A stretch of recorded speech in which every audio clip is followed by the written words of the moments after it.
Hello my dear friends, 31 August Hindu current అఫైర్స్కి స్వాగతం. నా పేరు లక్ష్మయ్య. నేను సైన్స్ అండ్ టెక్నాలజీ మరియు ఆంథ్రోపాలజీ ఎక్స్పర్ట్ని. ఈరోజు మనం డిస్కస్ చేసుకోబోయే టాపిక్స్, ఫస్ట్ ప్రణబ్ ముఖర్జీకి సంబంధించినటువంటి కొన్ని factual information and why we always remember Pranab Mukherjee అనేది 2 పాయింట్స్ ఉన్నాయి, అవి చెప్తాను. టర్మరిక్ జిఐ ట్యాగ్ వచ్చినటువంటి కందమహల్ టర్మరిక్, దాని యొక్క సేల్స్ తగ్గిపోయింది. సో దానికి సంబంధించిన one more important area. And World Bank ease of doing business రిపోర్ట్ని క్యాన్సిల్ చేయబోతుంది. దానికి సంబంధించినటువంటి one of the excellent factual information is available. So అది కూడా మీ ముందు ఉంచుతున్నాను. Next, gaps in India's health care. So భారతదేశంలో ఉన్నటువంటి హెల్త్ కేర్ రంగంలో ఉన్నటువంటి లోపాలు ఈ కోవిడ్ టైంలో బయటపడుతున్నాయి. వాటిని సరి చేసుకోవడానికి ఇది మంచి అవకాశంగా పరిశీలించవచ్చు. నెక్స్ట్, ఎకానమీకి సంబంధించినటువంటి one more topic and global toy hub. భారతదేశ ప్రధానమంత్రి ఈ భారతదేశాన్ని టాయ్ హబ్గా చేయాలని ప్రకటించిన నేపథ్యంలో దానికి ఫ్రంట్ పేజ్లో వచ్చింది. దానికి సంబంధించింది ఒకటి. Next, రోరో. Okay,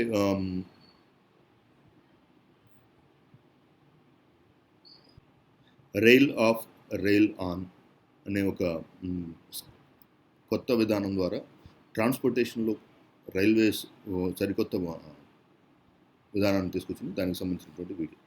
so first, Pranab Mukherjee గారికి సంబంధించినటువంటి he was passed away on 31 August 2020.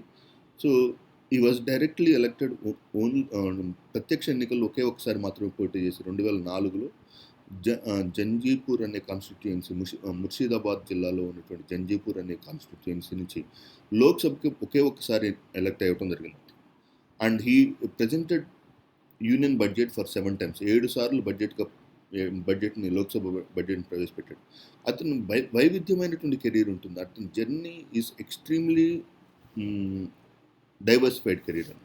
ఒక ప్రొఫెసర్ తర్వాత జర్నలిజం తర్వాత డైరెక్ట్ పాలిటిక్స్ నుంచి అత్యున్నత స్థానమైనటువంటి భారత రాష్ట్రపతిగా దిగటం అనేది మల్టీ ఫెసిటెడ్ పర్సనాలిటీగా చెప్పబోతుంటారు. అతనిలో ఉన్నటువంటి నాకు నచ్చినటువంటి 2 లక్షణాలు మీ ముందు ఉంచుతున్నాను. సో నేను తప్పనిసరిగా ఇన్స్పైర్ అవ్వాల్సినటువంటి క్వాలిటీస్ అంటే, యాక్చువల్గా అతని ఇంగ్లీష్ ఎప్పుడు బెంగాలీ యాసలో ఉండేది. ఇందిరాగాంధీ చాలాసార్లు అతనితో చెప్తూ ఉండేది అనమాట, ఎందుకు నువ్వు మంచి ఇంగ్లీష్ ట్యూటర్ని పెట్టుకోవచ్చు కదా, ఎందుకు ఆ బెంగాలీ యాసతో మాట్లాడుతాం. సో అంటే హీ నెవర్ హెసిటేటెడ్. సో అతను బెంగాలీ రూట్స్ని ఎక్కువగా గౌరవించేవాడు. బెంగాలీ యాసతో మాట్లాడే ఇంగ్లీష్ని చాలా ఇష్టపడుతూ మాట్లాడేవాడు. అంతేగాని సో మీరు ఎప్పుడైనా అతని స్పీచెస్ గమనిస్తే ఆ ఇంగ్లీష్ కొంచెం బెంగాలీ యాక్సెంట్లో ఉంటుంది. Next, hard worker. 1980sలో 16 నుంచి 18 గంటల పాటు కష్టపడినటువంటి అత్యంత హార్డ్ వర్కర్ అంట. భార్య అంత్యక్రియలు జరిపిన తర్వాత 5 నుంచి 6 గంటల సమయంలో తన డ్యూటీలకు మరలా తిరిగి యథావిధిగా హాజరైనటువంటి one of the most committed and hard working personality. ఈ 2 క్యారెక్టర్స్ ప్రణబ్ ముఖర్జీలో నాకు బాగా నచ్చినటువంటి క్వాలిటీస్. ఒకటి, nativity and hard working nature. Next, number 2. So ఇది ప్రణబ్ దాకి సంబంధించినటువంటి we miss Pranab Mukherjee. So political పార్టీలతో సంబంధం లేకుండా భారతదేశంలో అన్ని వర్గాల ప్రజలకు చేరువైనటువంటి most intelligent person. GI tag వచ్చినటువంటి కందమాల్ టర్మరిక్ ఇది డొమెస్టిక్ యూజ్ పర్పస్కే కాకుండా it is also used for cosmetic and medicinal పర్పస్లు కూడా వినియోగిస్తూ ఉండేవాళ్ళు. ఈ Kandhamal turmeric has been given the tag of GI tag ఇవ్వడం జరిగింది. With more than 60% of the geographical area covered. So Kandhamal అనే ప్రాంతంలో 60% అటవీ మరియు కొండలతో ఉండటం వల్ల కందమాల్ ప్రాంతంలో అనేక రకాలైనటువంటి స్పైసెస్ పండుతుండేవి, సుగంధ ద్రవ్యాలు పండేవి. ఏమేమి పండుతాయంటే టర్మరిక్, పసుపు, అల్లం మరియు ఆవాలు మరియు చింతపండు చాలా విరివిగా లభిస్తూ ఉంటుంది. So reason is geographical location. Kandhamal haldi has been received with geographical indication tag. So geographical indication products ప్రతి సంవత్సరం జాగ్రఫికల్ ఇండికేషన్కి సంబంధించినటువంటి లిస్ట్ ఒకటి రిలీజ్ చేస్తూ ఉంటారు. భౌగోళిక గుర్తింపు ఆ ప్రాంతంలో మాత్రమే లభించేటువంటి నేల స్వభావం వల్ల కావచ్చు, నీటి యొక్క స్వభావం వల్ల కావచ్చు, వాతావరణ పరిస్థితుల వల్ల కావచ్చు, ఆ ప్రాంతంలో మాత్రమే లభించే వాటిని జీఐ ట్యాగ్‌గా అందిస్తారన్నమాట. So, tribals grow the tuber without applying fertilizer or pesticides. So, పూర్తి సహజ సిద్ధంగా ఆర్గానిక్ ఫామ్‌లో లభించేటువంటి అత్యుత్తమమైనటువంటి product. The aromatic value and golden yellow colour of Kandhamal haldi make it stand out from the rest. So, మరలా ఒక సెపరేట్ వీడియో చేస్తాను. 2020లో వచ్చినటువంటి ఈ జీఐ ప్రొడక్ట్స్‌కి సంబంధించినటువంటి ఒక small video I will make. So, ఇది కందమహల్‌కి సంబంధించింది. ఇక్కడ దీంట్లో మీరు ఒక ఇంపార్టెంట్ థింగ్ ఏంటంటే, ఒక ఆర్టికల్ చదివేటప్పుడు కొన్ని లైన్స్‌ని ఏ లైన్స్‌ని పికప్ చేయాలనేది చాలా important smart work. Cultivation begins in summer months of April and May. So, దీన్ని పంట Zaid. Okay. So, Kharif, Rabi and Zaid అని 3 పంటలు ఉంటాయి కదా! సో, ఈ మీరు పాత ప్రశ్నాపత్రాలను if you check the previous questions you will come across this area అనమాట. So, hmm, turmeric, Kandhamal turmeric cultivates during April and May. World Bank decision to halt its annual doing of business. So, యాక్చువల్‌గా వార్షికంగా జరిపే doing of business రిపోర్ట్‌ని పూర్తి స్థాయిలో ఆపడానికి నిలిపివేయాలని ప్రపంచ bank నిర్ణయించుకుంది. దానికి కారణం ఏంటంటే data authenticity is the major problem అన్నట్టు. డేటా ఆథెంటిసిటీ అంటే కొన్ని పారామీటర్స్‌ని యూజ్ చేసి ఆహ్, వాళ్ళు డేటాను మ్యానిపులేట్ చేయడం ద్వారా ఈజ్ ఆఫ్ డూయింగ్ బిజినెస్‌లో కొంతమంది చాలా లోయెస్ట్ ర్యాంక్ నుంచి హైయెస్ట్ ర్యాంక్‌కి వెళ్తాం. కొంతమంది హైయెస్ట్ ర్యాంక్ నుంచి లోయెస్ట్ ర్యాంక్‌కి వెళ్ళటం. కొన్ని పారామీటర్స్ చేంజ్ చేయటం వల్ల. ప్రత్యేకించి ప్రెజెంట్ గవర్నమెంట్ 2014 నుంచి ఈ పారామీటర్స్ మ్యానిపులేషన్ ఎక్కువ జరగటం వల్ల భారతదేశంలోనే కాదు ప్రపంచంలో చాలా దేశాల్లో ఈ పారామీటర్స్ మ్యానిపులేషన్ జరగడం వల్ల ర్యాంక్స్ పెరుగుతున్నాయి కానీ వాటికి తగినంత ర్యాంక్స్ పెరుగుతున్నప్పుడు ర్యాంక్స్తో పాటుగా ఇన్వెస్ట్మెంట్స్ రావట్లేదంటే something is happen. For example uh ease of doing బిజినెస్లో చైనాకి సంబంధించిన ర్యాంక్ గణనీయంగా తక్కువగా ఉన్నప్పటికీ చైనాకి సంబంధించిన investments are much more flowing towards the China. So, reason అంటే ఈ గ్యాప్ ఏదో సంథింగ్ ఈజ్ దేర్. అంటే ఇచ్చేటువంటి ఇన్ఫర్మేషన్‌లో ఆథెంటిసిటీ ఉండట్లేదు. So, that is one of the important. So, ఈ ఆథెంటిసిటీ లేదని చెప్పి ప్రపంచ బ్యాంకు ఈ ఈజ్ ఆఫ్ డూయింగ్ బిజినెస్ డేటాని ప్రోగ్రామ్‌ని కంప్లీట్‌గా స్టాప్ చేసేసింది. యాక్చువల్‌గా ద ఇనిషియేటివ్ ఎయిమ్స్. సో, యాక్చువల్‌గా భారతదేశం ఆ ఇనిషియేటివ్‌ని తీసుకొని మ్యానుఫ్యాక్చరింగ్ సెక్టార్ షేర్‌ని జీడీపీలో 25%ని పెంచాలన్నారు. ప్రస్తుతం 16-17% ఉన్నటువంటి జీడీపీ మ్యానుఫ్యాక్చరింగ్ సెక్టార్ ఉన్నటువంటి జీడీపీలో ఉన్నటువంటి and creating 100 million additional jobs in manufacturing sector by 2022. Manufacturing సెక్టార్‌లో 100 మిలియన్ అడిషనల్ జాబ్స్‌ని కల్పిస్తూ జీడీపీలో 25%ని మ్యానుఫ్యాక్చరింగ్ సెక్టార్ నుంచి చేయాలని బై ద ఇయర్ 2020 నాటికి చేయాలని సంకల్పించుకుంది. India success is boosting its ease of doing business ranking is spectacular up to 63rd rank in 2019. So, యాక్చువల్‌గా 2014లో 142nd rank నుంచి 2019కి 63rd ర్యాంక్ వచ్చింది. So, but whereas in the case of uh investments కావచ్చు లేకపోతే ఆ జీడీపీలో దీని యొక్క కాంట్రిబ్యూషన్ ఈ ర్యాంక్‌కి తగినంతగా లేదనమాట. సో, ఆ matching it is not being perfectly matched. So, దీని మీద మంచి ఆన్సర్ రాసుకోవచ్చు మీరు. సో, ఇది you just keep on writing the things అనమాట. సో, ఎప్పుడు ఏ ఇన్ఫర్మేషన్ మీకు ఎగ్జామ్‌కి ఉపయోగపడుతుందో, ఏ ఇన్ఫర్మేషన్ మీకు మిమ్మల్ని హైలైట్ చేస్తుందో చెప్పలేం. సో, ఫర్ ఎగ్జాంపుల్ మీకు పర్సనాలిటీ టెస్ట్‌లో ఉపయోగపడొచ్చు, లేదా మెయిన్స్‌లో ఉపయోగపడొచ్చు, జనరల్ ఎస్సేలో ఉపయోగపడొచ్చు. Even in the case of మీ థాట్ ప్రొవోకింగ్ ప్రాసెస్ ద్వారా ప్రిలిమినరీలో ఇది ఉపయోగపడొచ్చు. సో, పాలసీ మేకర్స్ 142 ర్యాంక్ నుంచి ఎస్కలేట్ అవ్వగానే 142 నుంచి 163 ర్యాంక్‌కి ఎస్కలేట్ అవ్వగానే policy makers have celebrated. But అది నిజమైన సక్సెస్ అంటే it is not the real success. So, వాళ్ళ పాలసీ ఏంటంటే minimum government and maximum governance. So, which led to the good governance అనే పథకానికి దారితీసింది. మినిమం గవర్నమెంట్ తోటి మాక్సిమం గవర్నెన్స్ ఎస్టాబ్లిష్ చేయడానికి చాలా దోహదం చేసిందన్నారు. కానీ ఇక్కడ జరిగింది ఏంటంటే జస్టిన్ శాండ్ఫర్ అండ్ దివ్యాంశి వాంధ్వా అనే వీళ్ళు చేసినటువంటి study centre for global development fund India ranking was almost entirely due to methodological changes. So, వాళ్ళు తీసుకున్నటువంటి పారామీటర్స్లో కొన్ని మార్పులు చేయటం ద్వారా మాత్రమే వాళ్ళకి ర్యాంక్ ఇంక్రీజ్ అయింది కానీ ఇది వాస్తవంగా రియల్ ఇంక్రీజ్ కాదు. The contrasting experience of Chile and India. So India మరియు చిలీ కంపారిజన్ చూస్తే చిలీ ర్యాంక్ గణనీయంగా తగ్గింది. అయినప్పటికీ దాంట్లో చిలీకి ఇన్వెస్ట్మెంట్స్ చాలా ఎక్కువగానే ఫ్లో అవుతూ వచ్చింది అనమాట. సో అది చిలీ అండ్ ఇండియాకి సంబంధించినటువంటి comparative analysis. So share of the manufacturing sector 16% నుంచి 25% రావాలని టార్గెట్ పెట్టుకున్నారు కదా. So GDP and 3.5 million jobs were lost. So jobs రావటం పక్కన పెడితే జాబ్స్ మిస్ అయినాయి. అండ్ 16% నుంచి 25%కి వెళ్ళాల్సినటువంటి GDP manufacturing sector contribution it has been decline to 13.1%. So దాన్ని బట్టి అర్థం చేసుకోవచ్చు. సో అయినప్పటికీ ఈజ్ ఆఫ్ డూయింగ్ బిజినెస్లో ర్యాంక్ పెరిగింది. సో మీరు దీన్ని అంతా ఒక చిన్న టేబుల్ లాగా పెట్టుకుంటే so you can have a very fantastic look అనమాట. అంటే పాలసీ మేకర్స్ యొక్క మెథడాలజీ స్టాటిస్టికల్ డేటా ఎలాగ ఉంటుందంటే ఓన్లీ ఏ మార్క్స్ ఏ ఏరియాస్లో ఫోకస్ చేయడం ద్వారా మాత్రమే ఇలా ఉంటుంది. ఫర్ ఎగ్జాంపుల్ ఇంతకుముందు గతంలో సాంస్క్రిట్ మార్క్స్ ఎక్కువగా ఉండటం వల్ల చాలామందికి 990, 900, 995 అలా ఉండేవి. సో ఎందుకు సాంస్క్రిట్ తీసుకుంటున్నారంటే సాంస్క్రిట్ అయితే 100కి 100 వేస్తారు, తెలుగు అయితే 100కి 90, 70 అట్లా వస్తాయని. సో ఓన్లీ పర్సంటేజ్ కోసం చూస్తున్నారే కానీ they are not really, they don't really love Sanskrit. అట్లాగే కొన్ని పారామీటర్స్ పెంచుకోవడం ద్వారా మొత్తం ఈజ్ ఆఫ్ డూయింగ్ బిజినెస్లో ర్యాంక్స్ పెరుగుతున్నాయి కానీ it is not the overall development అని this is the tabulation.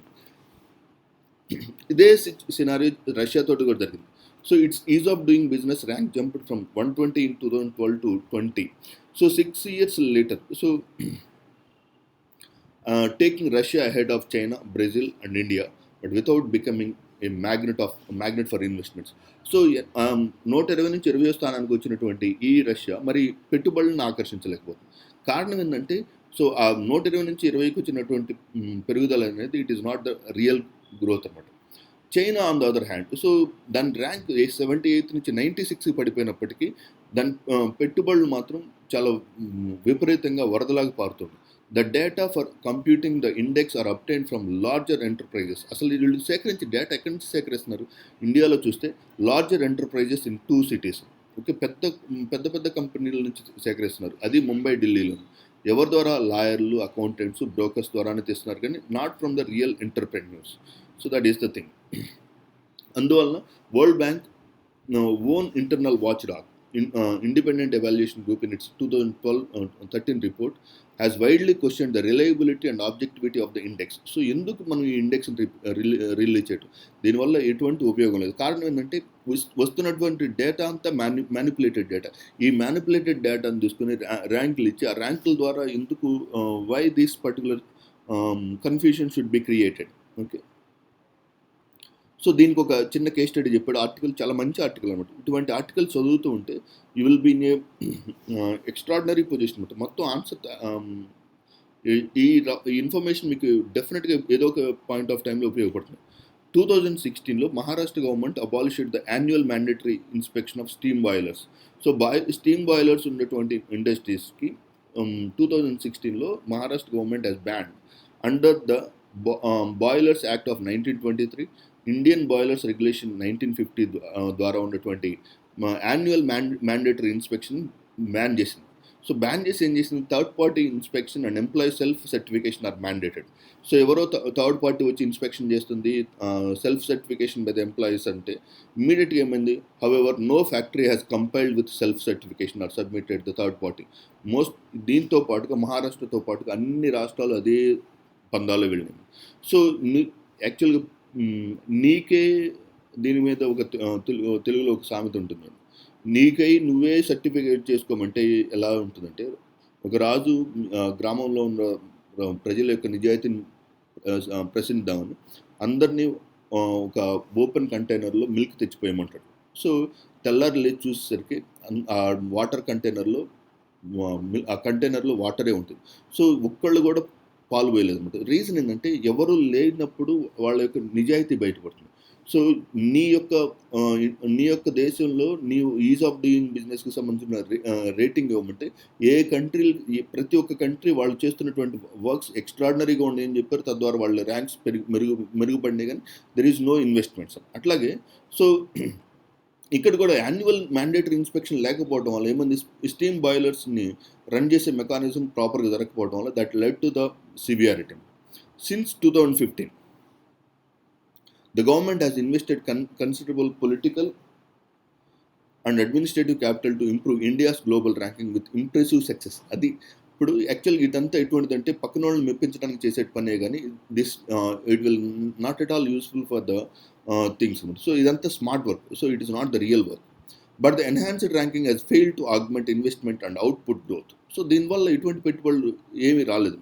So it is the time to World Bank rethink the institutional investment in producing. So దానికోసం అంత శ్రమపడి అనవసరమైన దానికోసం అంత ఖర్చు పెట్టడం వేస్ట్ కదా. సో